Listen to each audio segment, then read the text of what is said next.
It's a seminar on human trafficking, which can be sexual or slave labor, all sorts of different areas of trafficking. And at today's event, we had 2 speakers that were able to share what trafficking is, and we had a survivor who talked about her story. Jenna McKay is a human trafficking survivor. She was trafficked by her husband. She didn't know she was being trafficked, and she didn't understand what was going on. Through a series of unfortunate events and a lot of trauma, she was finally able to figure it out and get the help she needed. And that turned into telling her story, which is what was the ticket to her getting help. And then now it's just blown up into a beautiful book and potentially a movie. She does have some of her books here and the QR code, so you can order the books, and those are available on the Soroptimist International Pahrump Valley website on Facebook as well. Grit and grace.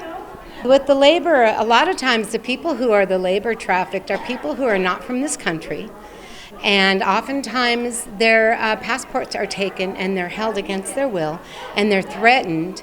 Oftentimes the people that come here, they're sending money to support their families in other countries, and they hold their passport, threaten them, and they can't leave, and they don't know how to get help. And also, they don't often trust law enforcement because where they come from, the law enforcement can't be trusted. So that is one version of trafficking, is the slave labor.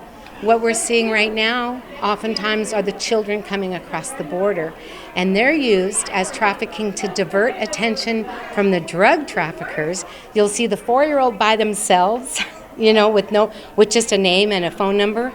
That's because the trafficker wants to get the attention on the 4-year-old so they can traffic their drugs across the border. That's a big one that's happening right now, currently.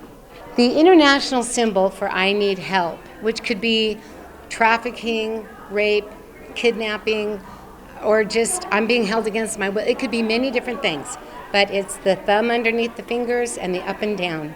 I'm sure we've all seen the TikTok videos. If you see somebody doing this, behind their back oftentimes is where they do it, like they'll bump into you on purpose. You'll turn around like, hey, what's up? And you'll see that behind them. That means they need help, and that means get help as soon as possible.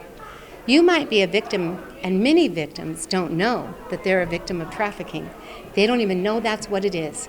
If you're being forced, held against your will, forced to do something you don't want to do, alienated from your family and friends, not allowed to be free, have contact with whomever you want, that is oftentimes a sign of trafficking.